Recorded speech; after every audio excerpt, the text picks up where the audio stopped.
About 7 years ago, during a weekend trip, my wife, Sarah, and our 3 young boys, who were much smaller back then, spent time at the family cabin we had bought just half a year earlier.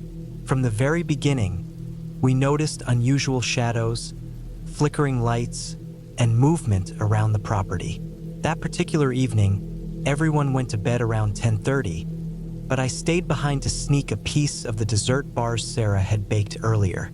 As I quietly sliced off a piece in the kitchen, I distinctly heard a woman's voice whisper, "Hey, what are you doing in here?" The sound sent chills down my spine. Thinking it might be Sarah, I called out her name without turning around, but there was no response. When I glanced back, the room was empty. Shrugging it off, I returned to cutting the dessert, only to hear another whisper, even clearer this time. "Hey, are you going to eat that? I want some." Startled, I quickly looked around, but again, no one was there. Feeling uneasy, I hurried to the bedroom and found Sarah wide awake. She hadn't left the room, let alone been in the kitchen. After calming myself, I mustered the courage to return to the kitchen about 10 minutes later to clean up, but thankfully, nothing strange happened this time. However, the following night brought new chills. As I lay in bed on my side, I felt a gentle tug on my sleeve. Turning to see what it was, I heard a faint whisper say, "Mom, Dad." Alarmed, I went to check on the boys across the hall, but they were all fast asleep. I strained to listen and caught faint murmurs, though I couldn't make out the words. That night, I set up a recorder in the kitchen, hoping to capture any strange noises, but I've yet to review the tape. A part of me wonders if there's a logical explanation, like someone speaking into the vent system. But given the cabin's secluded location, on a quiet road surrounded by unoccupied cabins, it seems unlikely anyone would go to such lengths for a prank. On a side note, this reminds me of a story my friend once shared.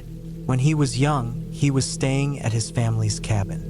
Late one night, a disoriented woman, possibly intoxicated, wandered onto their property. She crept up to the fence in the darkness and began whispering through the slats. My friend woke to the sight of her pale face inches away from the window, murmuring words he couldn't understand. Naturally, it terrified him, as it would anyone in that situation.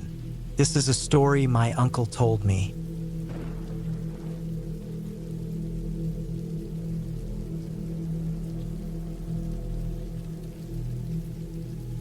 He tied the knot for the first time in his early 40s. For their honeymoon, he, his new wife, and her young daughter, an amazing girl with special needs, went to spend a few days in a cozy cabin near Lake Arrowhead in Southern California. They rented the cabin, unpacked their belongings, and settled in for what was planned as a relaxing 3-day retreat. On the final night of their stay, he stayed up late, watching TV in the living room while his wife and stepdaughter were fast asleep. At one point, he felt the need to use the bathroom, so he got up, took care of business, and stepped back out into the dimly lit cabin. The only light was the soft glow of the television, which illuminated part of the living room and hallway. As he exited the bathroom, he noticed his wife walking down the hall toward the kitchen. Thinking she might be hungry or getting a late-night snack, he followed her. But as she reached the end of the hallway, she suddenly turned toward the kitchen and, in a blink, sprinted at an impossible speed. She was wearing what looked like the long, flowing white nightgown his wife had gone to bed in, and her hair appeared similar, just past shoulder length. Feeling uneasy, he cautiously stepped back and peeked into the bedroom where his wife and stepdaughter were supposed to be. To his shock, both were still sound asleep in bed. Chilled to the bone, he spent the rest of the night wide awake, counting the hours until morning. The following day, as they were preparing to leave, he called the cabin's owner and asked, "Why didn't you tell me this place was haunted?" To his surprise, the owner replied, "Oh, you saw her, huh?" The fact that the owner immediately knew it was a woman without any mention of details confirmed what he feared. There was indeed something otherworldly in that cabin. Reflecting on the experience later, he admitted that if the ghostly figure had turned to face him, he probably would have lost all control in sheer terror. Although the trip wasn't what they expected, it left him with an unforgettable story to tell.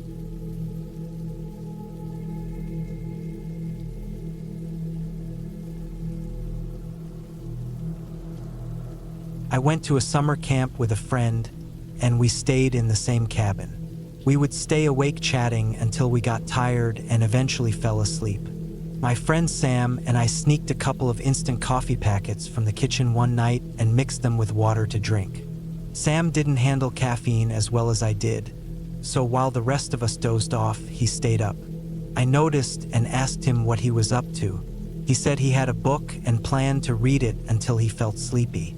Around 1 a.m., the cabin was silent as we all slept when suddenly, the loudest scream jolted everyone awake. Sam was crying and trembling in his sleeping bag. Everyone rushed over to check on him. His scream was so loud that, if it hadn't woken up the other cabins and camp leaders, his sobbing afterwards certainly did. When the staff arrived and crowded into the cabin, I stayed on my bunk to avoid getting squished. Through tears, Sam told us he saw a ghost outside our cabin. He described hearing the sound of air moving as the ghost passed by. Another camper chimed in, saying he also heard that sound. Sam was sent home the next day, but the rest of us stayed at camp, though the atmosphere felt unsettling. Later, when we were back home, Sam shared more about what happened. I found it strange because he's one of the most truthful people I know, and he seemed genuinely shaken by the experience. At first, I wondered if the caffeine caused it, but we'd had coffee the previous night without any odd effects, and Sam regularly drank it for the taste, even though it kept him awake. Sam told me he'd seen the ghost for about 3 seconds. At first, he was frozen in shock. The ghost wasn't like those from movies. It was faint and almost invisible. What startled him most was that the ghost appeared to be a young boy wearing outdated clothes, not a uniform like ours. Sam said he wasn't terrified in that brief moment, just stunned to see something so unreal. But then, as he screamed, the ghost turned its lifeless eyes toward him and rushed out of the cabin, creating the gust-like noise Sam and the other camper heard. I remember vividly how Sam described it. He said the ghost's blank stare lasted only a moment, but it felt like forever. It wasn't a trick of his mind. He was sure of what he saw. The eyes, he said, looked utterly hollow, as if the soul behind them had vanished.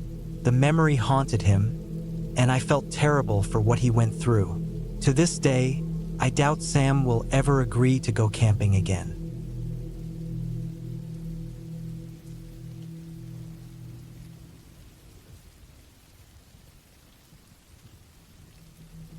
My mom and 2 older brothers would visit my aunt and her 3 kids around the holidays. The entire family, uncles, aunts, everyone would gather together. They lived near a small town in northern Scotland, not far from Inverness, in an area called Black Haven. Technically, the place was called Stonemire, but Inverness was the better-known nearby city. Black Haven was rumored to have been a spot where witches gathered on Halloween to perform dark rituals, including animal offerings. Whether any of that was true or just old legends was anyone's guess. Our family decided to meet up at a rented holiday cottage just a short walk from my cousin's house. The cottage had plenty of bedrooms, making it ideal for hosting a group. I shared a room with my older brother and his friend, who was visiting from abroad. They were sound asleep, but I wasn't. I woke up suddenly with no clue why. The room was dim, and the only sounds were their snores. Then, the door creaked open slowly. My heart froze. I didn't see anything come in, but as I strained to make out shapes in the darkness, shadowy forms began to appear. There were 3 of them, faint and shifting, floating near the beds. 2 hovered over my brother and his friend. The 3rd was by my bed. Although it didn't resemble a person except in its vague outline, I felt it watching me. Terrified, I decided the best thing to do was turn toward the wall and force myself to sleep. The next morning, I shared my experience with some family members. Most brushed it off, joking it might have been the witches from the old tales. But one person didn't laugh, my brother's girlfriend. She told me she had felt something strange, too. Sleeping in the next room, she'd woken up in the night, feeling as though someone had sat on the end of her bed.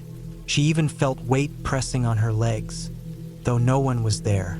Spooked by her story, I decided to check the guest book in the holiday home to see if others had reported anything odd. To my surprise, there wasn't a single mention of strange events. I'll never forget what I saw that night. If you ever find yourself near Black Haven or staying in that same cottage, watch out for shadowy figures creeping into your room after dark.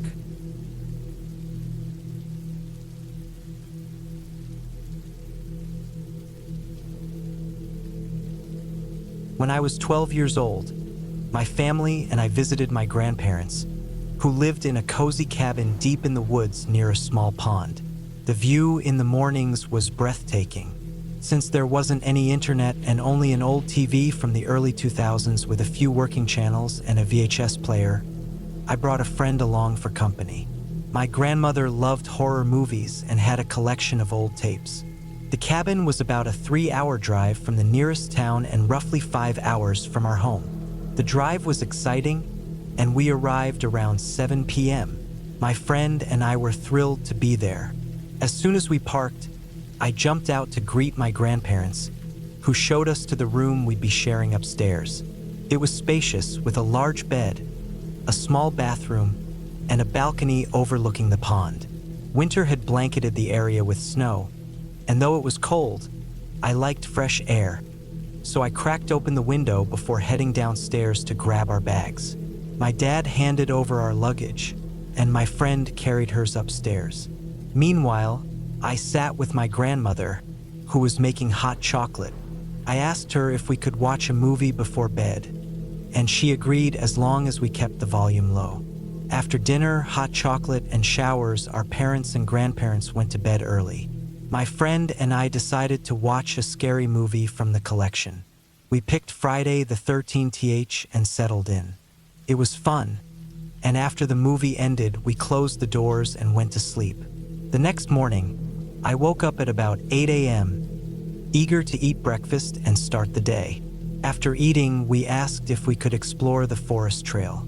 My grandparents gave us permission but reminded us to stick to the path. My grandmother packed us snacks and sodas, and we set off on the trail after finishing our meal. The walk through the snowy woods was peaceful and slow. After about an hour, we stopped to rest on a large rock and have a snack. Suddenly, we heard a strange noise ahead of us. My friend and I exchanged glances and cautiously walked toward the sound. Soon, we spotted blood on the snow. I thought it might be from a wild animal like a fox catching a rabbit, so we kept going. Then, we heard a girl's voice calling for help. It echoed faintly, "Hello? Is someone there?" My friend hesitated, saying it might be dangerous, but I insisted we couldn't just leave someone who might be lost. We continued walking, calling back, "Where are you?" Like the curious kids we were. The voice repeated, and we followed it, but I tripped over a rock and fell, making my friend laugh. When I stood up, we noticed an old, abandoned cabin ahead. We decided to check it out. Inside, the place was a mess. Discarded shoes, clothes, and spoiled food lay scattered. The air was thick with the smell of rot. We ventured further in and found a room that gave us chills. Chains were attached to the walls, and a bed with restraints stood in the center. Dried blood stained the floor and walls.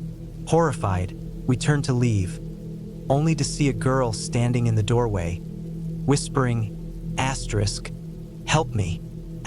Terrified, we bolted out of the cabin, running back to the trail without stopping. We didn't tell our parents or grandparents about what we saw, afraid we'd get in trouble for wandering off. Back at the cabin, we distracted ourselves with movies until night fell. That night, we were exhausted and went to bed early. I was startled awake by a scream and saw my friend standing near the balcony door. I asked her why she screamed, worried my parents might get angry, but she said it wasn't her. It was the same girl from earlier, standing by the pond with other girls, all yelling for help. Panicked, I shut the balcony door. Moments later, my dad and mom came into the room, asking why we were crying. We explained what we had seen, and my grandmother joined us, saying there couldn't have been anyone outside since she and my grandfather had been sitting on the porch and heard nothing. My friend insisted, telling them about the cabin we found. My dad asked where it was, and we described the location. My grandmother's face turned pale. She sat us down and explained that years ago, a man had been caught for abducting girls and doing terrible things to them in an old cabin nearby. While he was arrested and imprisoned, the bodies of his victims were never found. To this day, I can't forget those girls. I wonder if they were spirits, still waiting for someone to find them and bring them peace. No one should endure such a fate.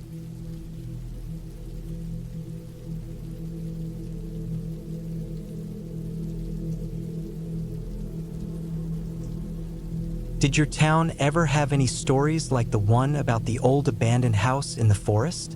Or the lonely road where people claim to see strange figures? Mine had one, the tale of a deserted cabin in the woods. Growing up, the story circulated that just a short distance south of the town's old library, there was a secluded cabin that had been abandoned for decades.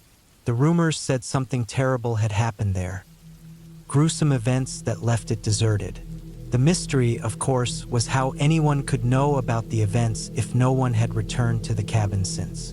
But for us kids, that just added to its allure.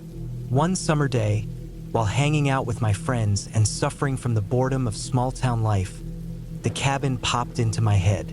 Our town, with fewer than 200 residents, didn't have much in the way of entertainment, especially in the days before smartphones. We decided to go find this legendary place. We packed what we thought we'd need, full of excitement. But by the time we were ready, the sun had set, and we realized we'd have to wait until morning. Early the next day, we met behind the library and began our adventure.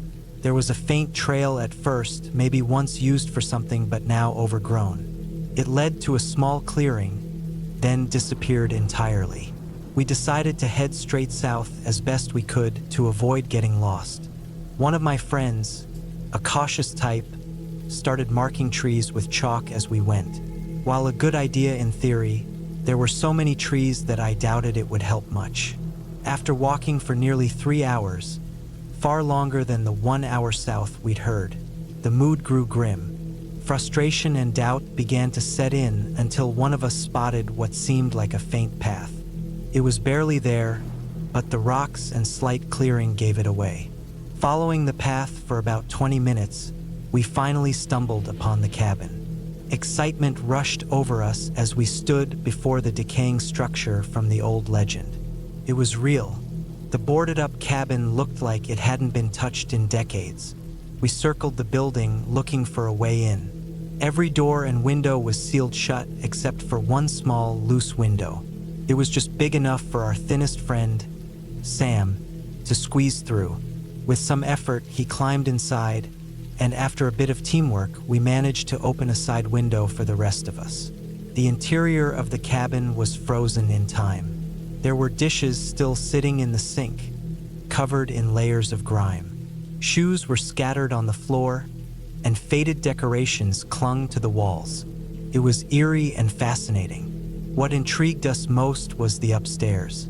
Cautiously, Sam tested the creaking stairs, step by step, to ensure they could hold our weight. One by one, we followed. The second floor had only 2 rooms, both untouched for years.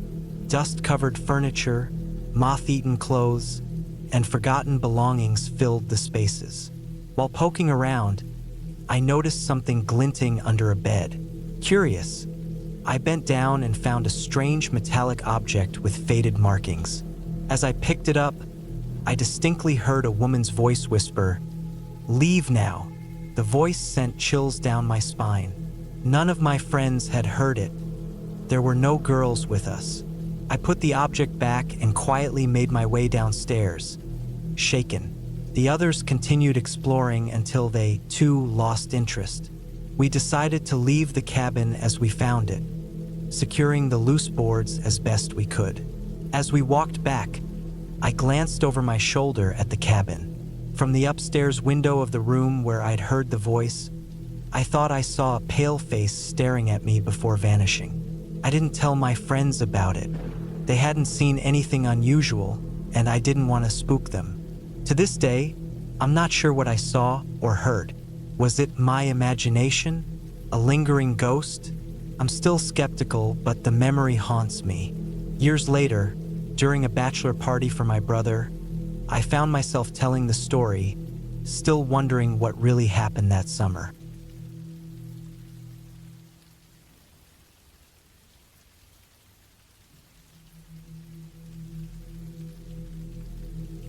That happened during a camping trip where a group of my friends had rented a small cabin in the Smoky Mountains for a 3-day stay. On the first night, I noticed something strange in the room my cousin and I were sharing. As soon as we got into bed, the ceiling began making loud creaking noises. It sounded like someone walking back and forth above us. I brushed it off, thinking it could be the wood contracting from the cold or maybe some animals moving around on the roof, and went to sleep. By the third night, however, it was clear that this wasn't something that could be easily explained. That evening, I went to bed earlier than everyone else, as they were still up chatting and playing cards. The creaking started again right on cue. As usual, I tried to ignore it. But then, one of the decorative brass tiles on the wall began to rattle and scrape against the wood. I couldn't come up with any logical explanation for that. It wasn't just the usual creaks from temperature changes or any other ordinary reason I could think of. Still, I was exhausted, so I rolled over and tried my best to ignore it. That's when I felt something grab my arm. I quietly muttered, "Nope," deciding I wasn't going to entertain any restless spirit that night. A moment later, I distinctly heard the ceiling in the room down the hall begin creaking again. This happened when I was around 10 years old.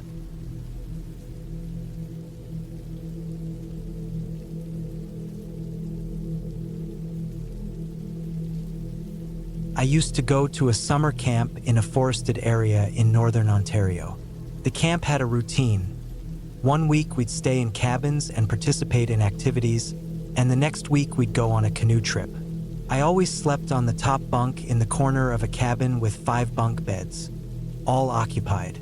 The counselor's bed was behind a curtain at one side of the room. One night, probably around 1 to 3 a.m., I woke up to a strange sound. I glanced over and saw a hunched figure standing in the middle of the cabin, silhouetted by the moonlight streaming in.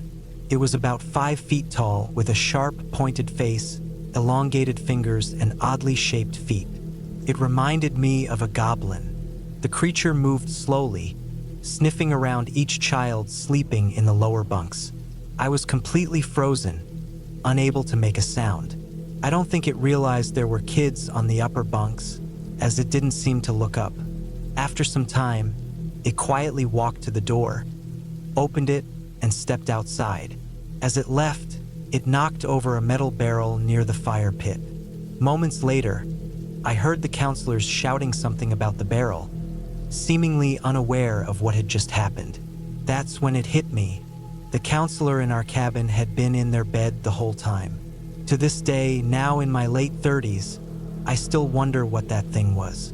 It seemed like it was searching for a child who was awake. But why, I have no idea.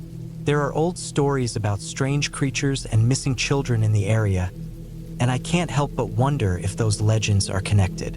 Needless to say, I never returned to that camp. I've always been open to the supernatural. I've seen ghosts before, but this experience still baffles me. Any thoughts or ideas about what that creature could have been?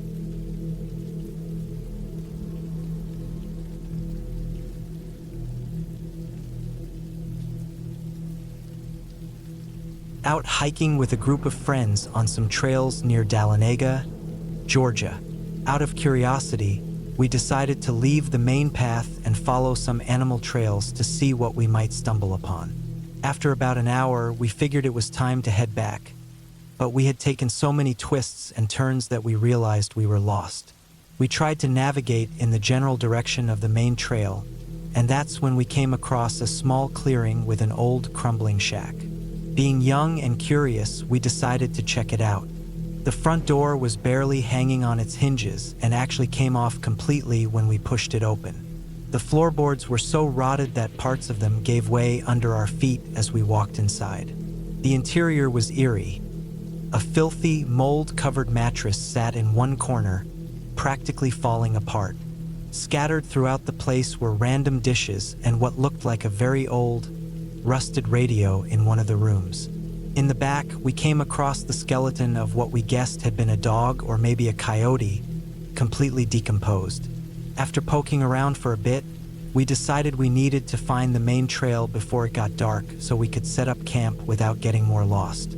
Since then, we've gone back about 5 times, but strangely, we've never been able to find that cabin again.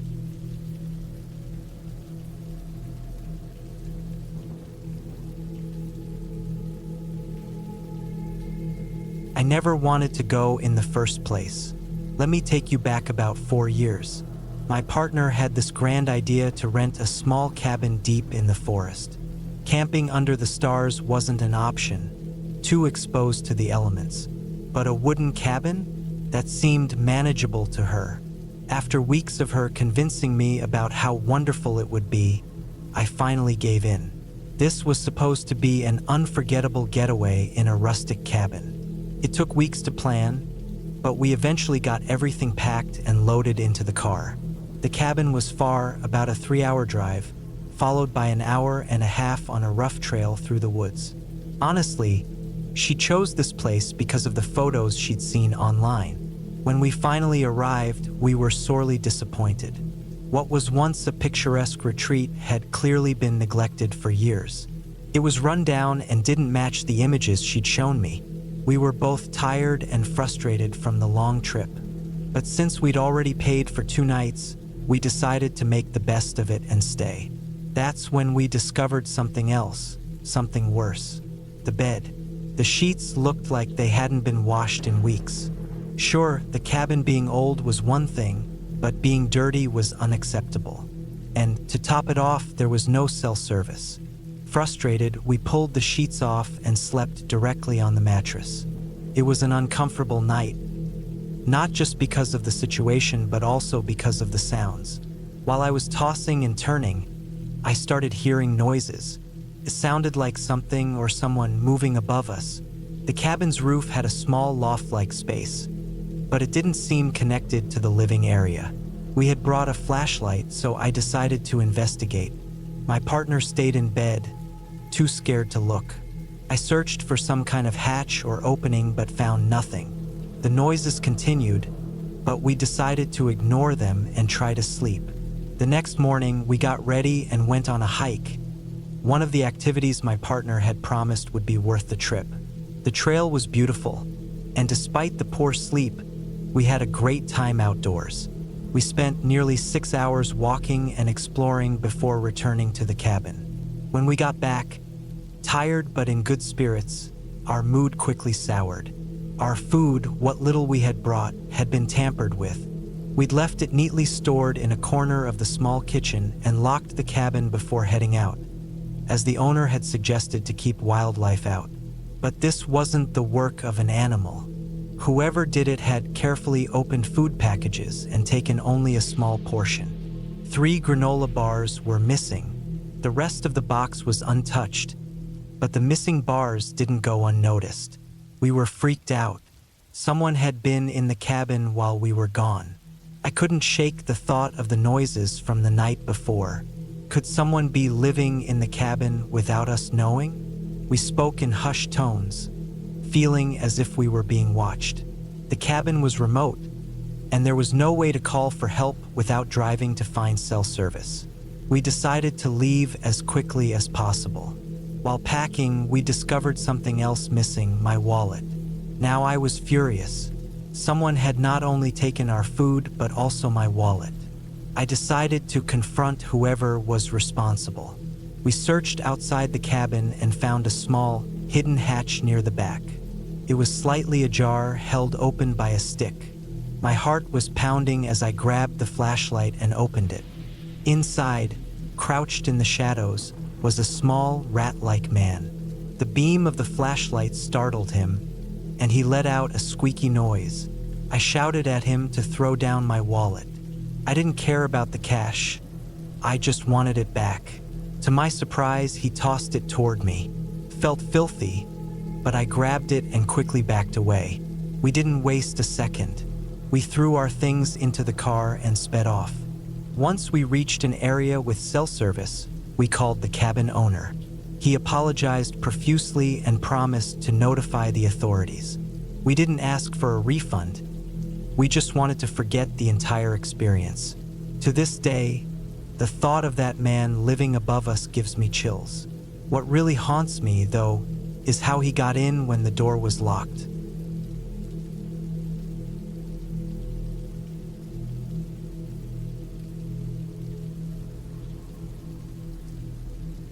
I had recently moved into the old cabin my great-uncle left me after he passed.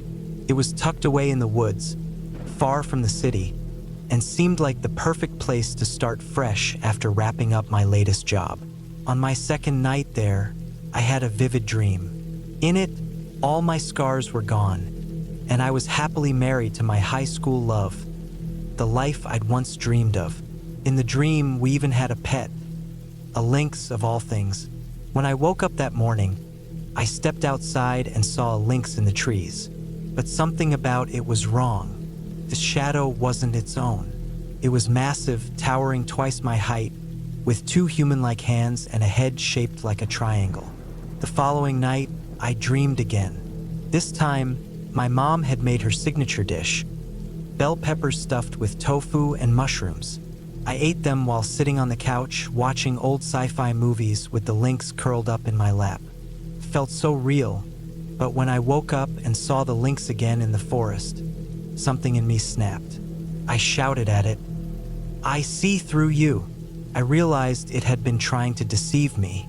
The only thing in the dream that felt genuine was my mother. That night brought a nightmare, less vivid but disturbingly clear. People I cared about attacked me over and over. I refused to retaliate and didn't let the lynx interfere either. The next dream was stranger still. The forest itself turned on me. Trees crushed the cabin, and my family vanished before my eyes. For the first time, the lynx spoke to me.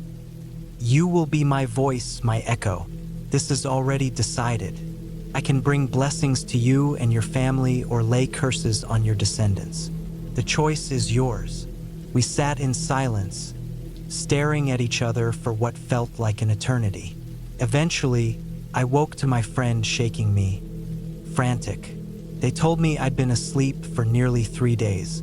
The dreams didn't stop. They swung between visions of a perfect life and horrifying nightmares, as though something was fighting to claim my mind. One day, while hunting geese, I stumbled across the lynx again. It didn't run, but instead followed me through the woods. I knew the area well. I'd hunted here for years, but that day, I kept getting turned around. Frustrated, I decided enough was enough. I raised my rifle and shot it point blank. The lynx's body seemed to collapse in on itself, crumbling apart until there was almost nothing left, just a scrap of skin dangling from its chest. It didn't move or react. After that, the strange dreams stopped completely.